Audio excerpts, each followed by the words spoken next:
Have you ever paused to think about the sheer effort it takes for a country to become truly self-reliant in vital industries? It's huge. Yeah, you're talking about sectors like chemicals, which, underpin almost every aspect of our modern lives, from medicines to the screens we're looking at right now. It's definitely not just a big idea. It's a massive undertaking. Yeah. Requires real strategic foresight, huge investment. And just this unwavering focus on the future. Exactly. So today, we're embarking on a deep dive into the 54th Annual Integrated Report for FY 2024-25 of Deepak Nitrite Limited. And this isn't just about, flipping through a corporate document. It's a chance to really unpack how one company is navigating these global shifts, driving India's chemical evolution. And what their, frankly, ambitious expansion plans and risk management mean for the whole industry. Yeah, our mission today is really to get beyond the raw numbers, the data, and understand the strategic thinking behind this company's push to transform India's chemical industry. And what's really insightful here is figuring out the ripple effect, what it means for the broader global landscape and, importantly for you, our listener, who wants to quickly grasp these complex dynamics. We'll be focusing in on Deepak Nitrite's Destination Farad vision, which is basically making an India for the world. Aiming to make the country a self-reliant, globally competitive hub for advanced chemical. That's the goal. And this isn't exactly new for them, is it? Deepak Nitrite has this 5-decade legacy. Right. It's rooted in the vision of its founder, Sri C.K. Mehta, who was championing Atmanirbharta's self-reliance in chemicals way before it became, a national mantra. Long history there. And they've shown resilience, even with what the report calls a complex backdrop globally in FY24-25. Which it certainly was. They delivered strong performance, consolidated revenues of, 8,282 crores? Pretty solid. Very solid. So let's look at that complex backdrop. What's the global picture for the chemical industry right now? Well, if you look at the big picture, it's there are shifts happening and some real challenges. The IMF, for instance, they're projecting somewhat subdued global growth, like 2.8% for 2025, maybe 3.0% for 2026. Okay. And that's down to things like high national debt in places, weak investment trends, demographic pressures, the usual suspects in some regions. It's not all doom and gloom. No, definitely not. At the same time, we're seeing these incredible transformative breakthroughs. Things like AI, clean energy tech, digital infrastructure.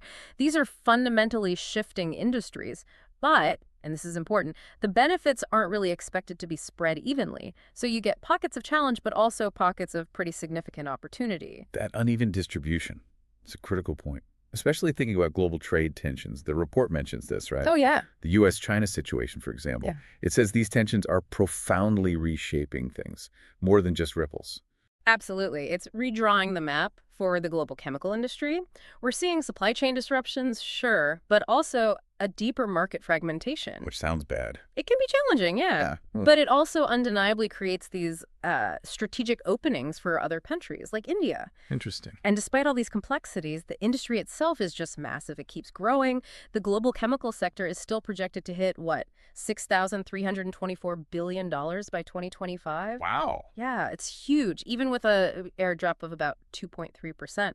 So maybe the growth rate isn't what it was decades ago, but the economic footprint still immense. Okay, so that brings us to India, which, in contrast to some of those global slowdowns, seems to be a real bright spot. It really is. A shining economic story, as they say. Yeah. Identified as the world's fastest growing major economy. The projections are pretty strong, right? Like 6.2% GDP growth for this fiscal year, 6.3% for the next. That's according to the IMF's latest, yeah.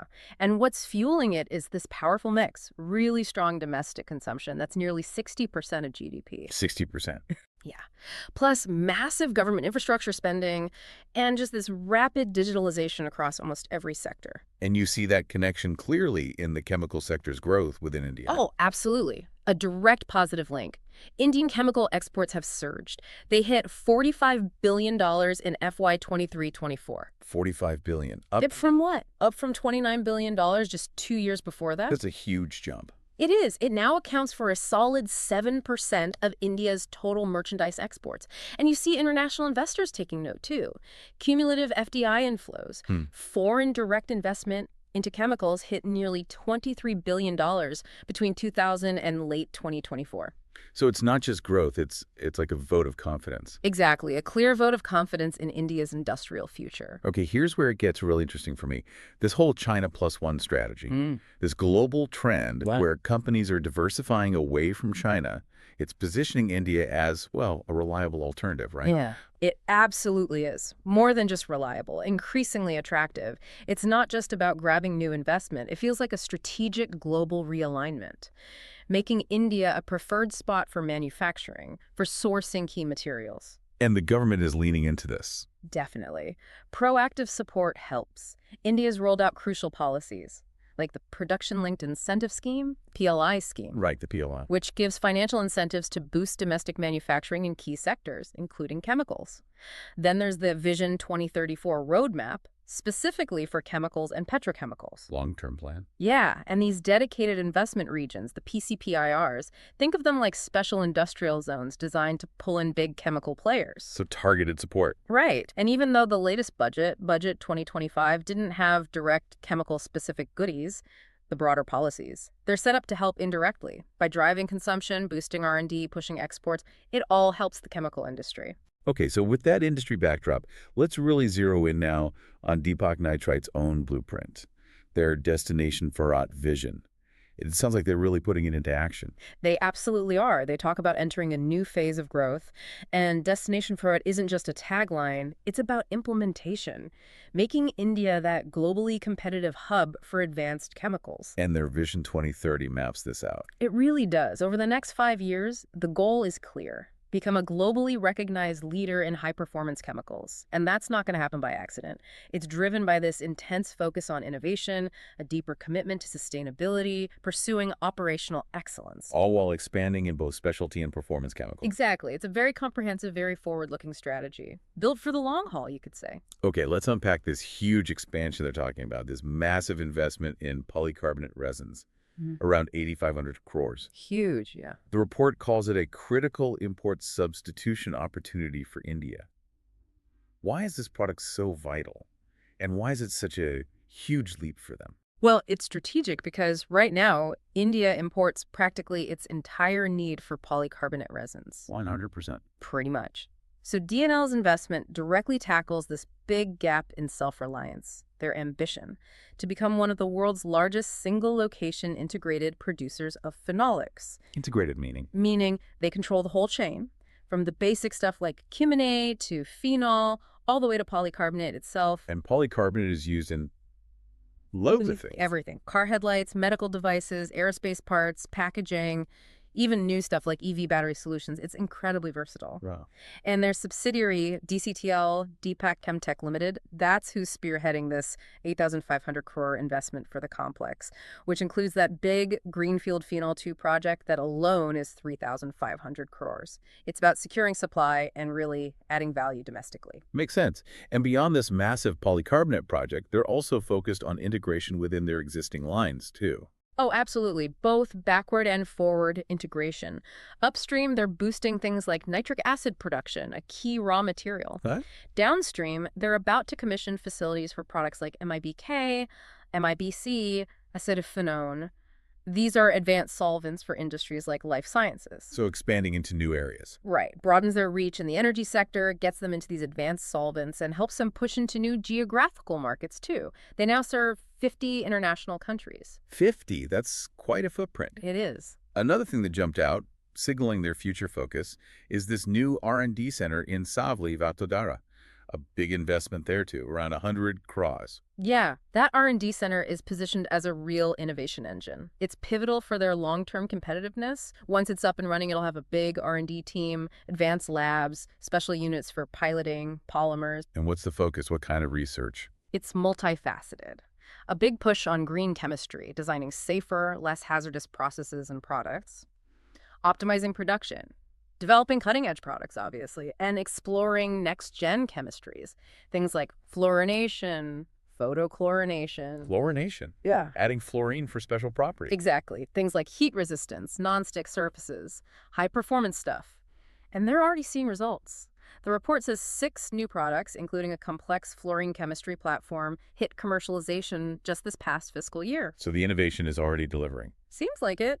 Shows they're serious about staying at the forefront. And it also seems like sustainability isn't just a buzzword for them. It feels like it's really woven into their strategy. It has to be, especially in chemicals. And they're backing it up, actively switching to renewables, aiming for 60–70% of their energy from renewable sources. That's ambitious. It is. And water conservation, too. They recycled over 744,000 kiloliters of water last year. Their waste valorization is interesting, too, finding value in waste streams, like recovering valuable acetophenone from a low-value byproduct. Waste to wealth, basically. Pretty much. And they managed to send 85% of their total waste for reuse, recycling, or co-processing. They even implemented something called Scalban technology. Scalban? What's that? It's clever. It lets them reuse the reject water from reverse osmosis directly in their cooling towers, reduces fresh water use significantly. Smart. Okay. And they're pushing on the digital front, too. SAP S/4HANA implementation. Yeah, that's a big ERP system rollout, plus other apps for transport, CRM, lab management. It's about integration and efficiency. They're using AI. They are. Using analytics and AI for operations, even predictability. They mention a smart power optimizer using machine learning saved 9% on power, and an air blower optimization cutting power use by 35–40%. Those are real savings. Definitely. It's not just about efficiency now, it's building resilience for the future. And underpinning all these plans, you need the right people. The report mentions investing in a future-ready workforce. Crucial. Leadership development, technical training, diversity initiatives. They even rolled out Deepak Cares, a 247 well-being platform for employees and families. That's comprehensive. Yeah. And financially, they seem pretty prudent. Strong credit ratings. Very strong. ICRA reaffirmed them at AA positive long-term and A1 plus short-term. That signals really good credit quality. And they operate with, as the report says, optimum debt levels supported by strong internal accruals. Meaning they're funding growth smartly, mostly from profits. Exactly. Prudent capital allocation provides a solid base for all this expansion. Right. Okay, so we've looked at the ambitious vision, the expansion, but every plan faces hurdles. Yeah. Let's talk about the risks Deepak Nitrite is navigating. Absolutely. And the report is quite upfront about the challenging global environment.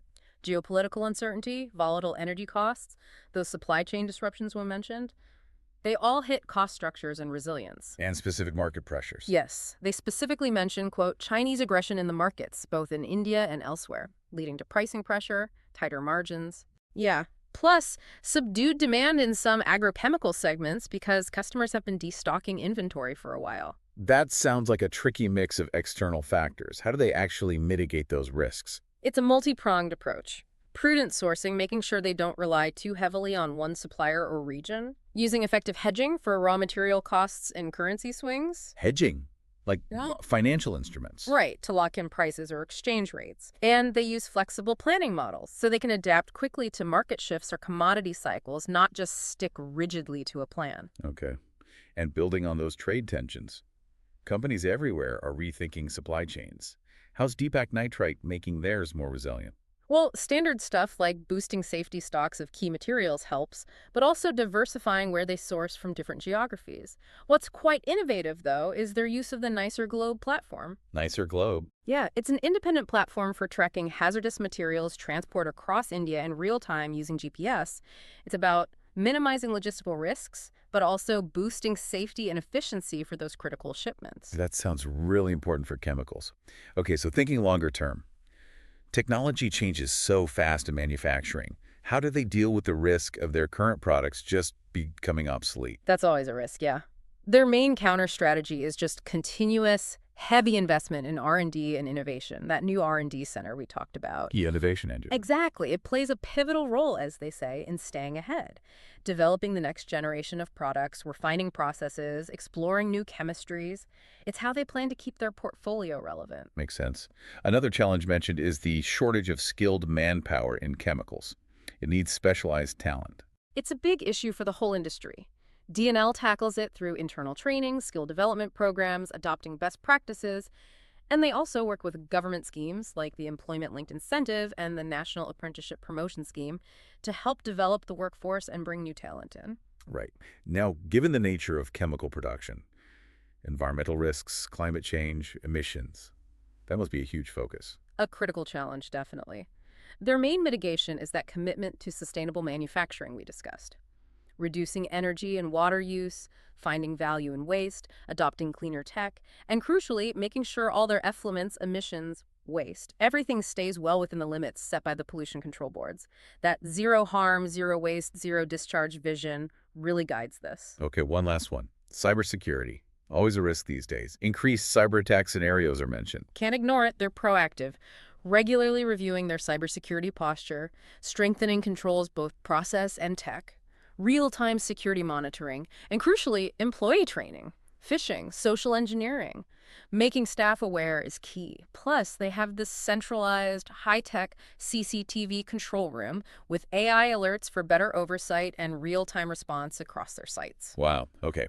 We've really dug into a lot today. You've just gotten a snapshot, really, of a company that isn't just growing. It feels like it's actively trying to shape India's industrial future. Deepak Nitrite. Driven by this mix of innovation, strategic integration, and this deep commitment to self-reliance. From dealing with global shifts to making these huge bets on products like polycarbonates. And managing a whole spectrum of risks along the way. Exactly. They're definitely charting a bold course. You know, if we zoom out again, connect this to the bigger picture, it does raise an interesting question.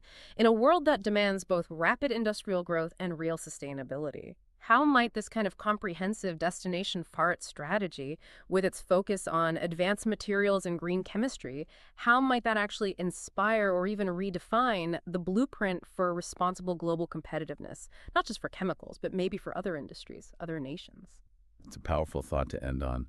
Definitely keep an eye on companies like Deepak Nitrite driving this kind of change. It's a story that feels like it's just starting to unfold, and honestly, its ripple effects will touch us all. What new aha moments will you uncover as you watch these shifts play out?